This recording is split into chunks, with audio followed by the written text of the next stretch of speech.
Chapter 7. Sara awakened the next morning, and, as usual, ducked back under the covers, bracing against beginning another day. Then she remembered Solomon.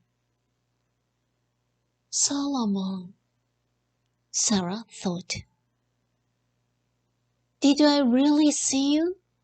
Or did I dream you? But then, as Sara woke up more, she remembered going to the thicket after school to look for Solomon, and the ice giving way beneath her feet. No, Solomon, you were not a dream. Jason was right. You're real. Sara flinched as she thought of Jason and Billy shouting their way through the thicket looking for Solomon. And then, that heavy, flustered feeling that Sara always got when she thought of Jason blasting into her life swept over her. I won't tell Jason or anyone that I've seen Solomon. This is my secret. Sara struggled all day long to give her attention to her teacher. Her mind kept pulling back to the glistening thicket and this gigantic magical bird. Did Solomon actually speak to me? Sara pondered. Or did I only imagine it? Maybe I was dazed from falling. Maybe I was unconscious and dreamed it. Or did it happen? Sara could hardly wait to go to the thicket again to find out if Solomon was real. When the last bell rang, Sara stopped by her rocker to deposit her books, and then stuffed her book bag on top of them. This may have been the second day ever that Sara didn't lug home all of her books. She had discovered that an armload of books seemed to protect her from any intrusive classmates. They somehow provided a barrier that kept frivolous, playful intruders out of her way. But today, Sara didn't want anything to slow her down. She shot out of the front doors like a bullet, heading straight for Thacker's trail. As Sara left the paved street and started down the trail, she saw a very large owl sitting in plain view on a fence post right out in the open. It almost seemed as if he were waiting for her.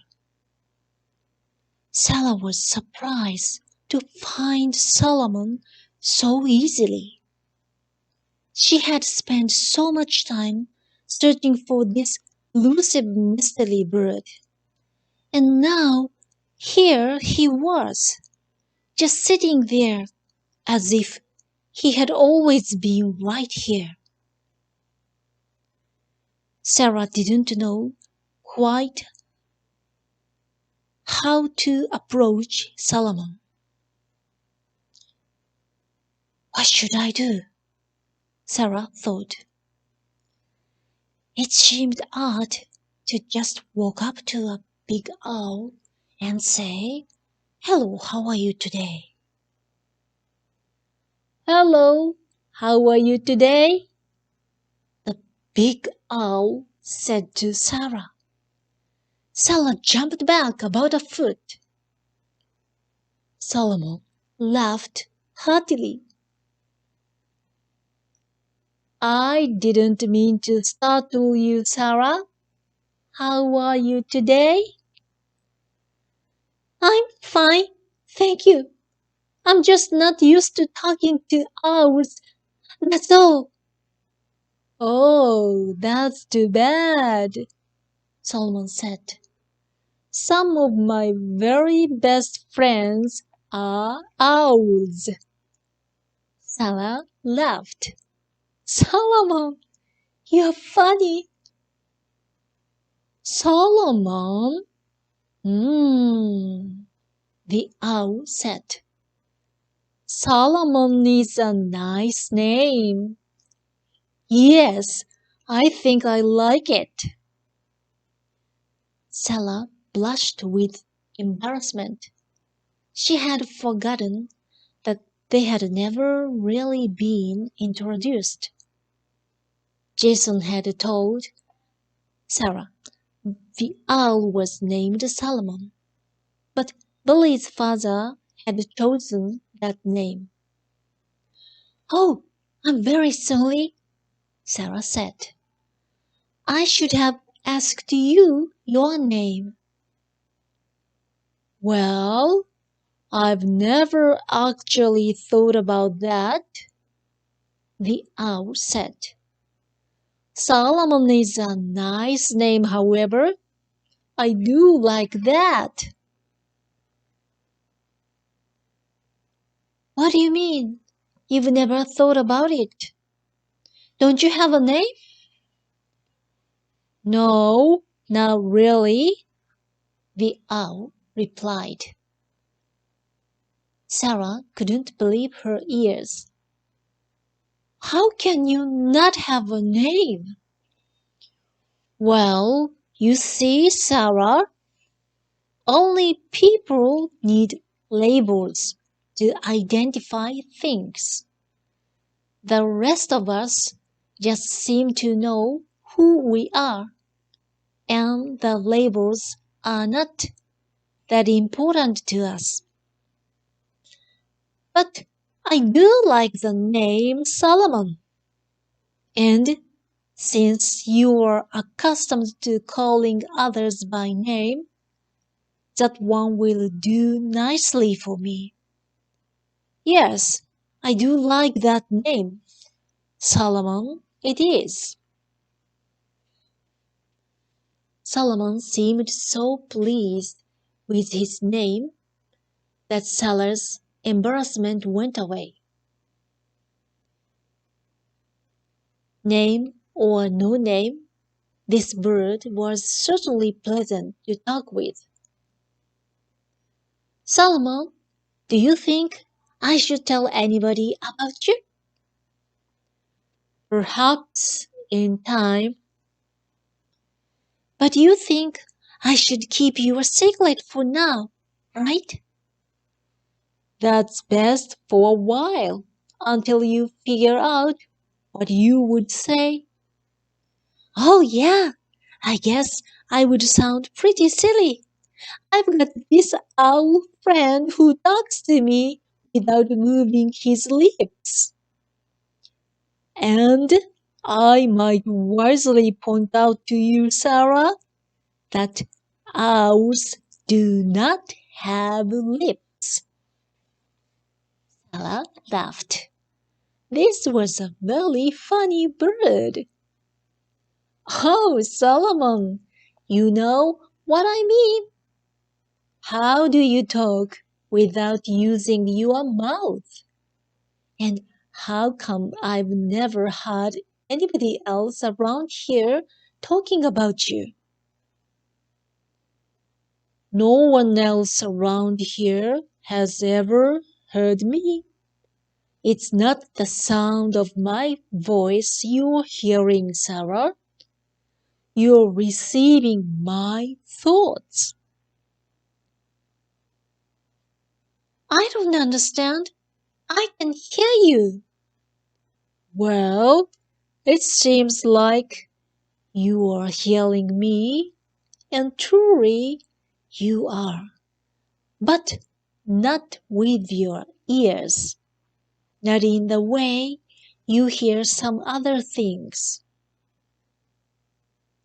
Sara pulled her scarf up around her neck and pulled her stocking's cap down over her ears as a blast of cold wind swept around her. It will be dark soon, Sara. We can visit more tomorrow. Think about what we talked about. While you are dreaming tonight, notice that you can see, even though your eyes will be closed tight, you will see in your dreams.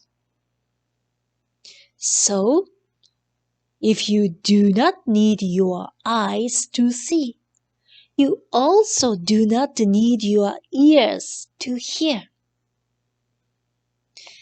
Before Sara could point out that dreams are different from real life, Solomon said, "Goodbye, Sara. Isn't this a lovely day?" And with that, Solomon leaped into the air and, pulling with his powerful wings, he rose high above the thicket and his fence post and his tiny friend below. "Solomon," Sara thought, "you are gigantic." Sara remembered Jason's words. "He's gigantic, Sara. You have to come and see him." As she made her way home through the snow, she remembered how he nearly dragged Sara to the thicket, literally running with excitement, making it hard for Sara to keep up with him. Strange, Sara pondered. He was so intense about me seeing this gigantic bird, and now, in 3 days, he has not said one word about him. I'm surprised that he and Billy have not been out here every single day looking for Solomon. It's as though he has forgotten all about it. I'll have to remember to ask Solomon about that tomorrow.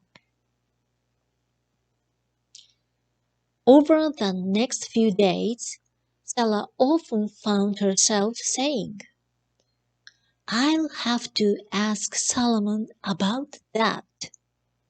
In fact, she had started to carry a little notebook in her pocket, so she could make notes about the subjects she wanted to discuss.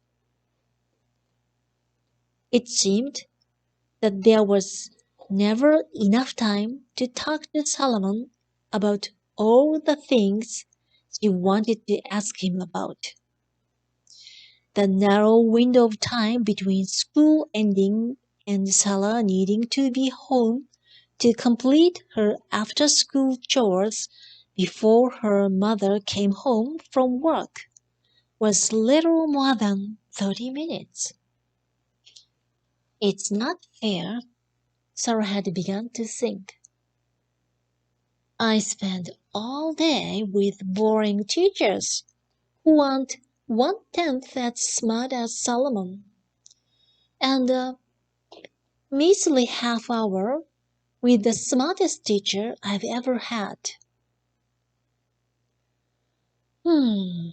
Teacher. I have an owl for a teacher. That made Sara laugh right out loud.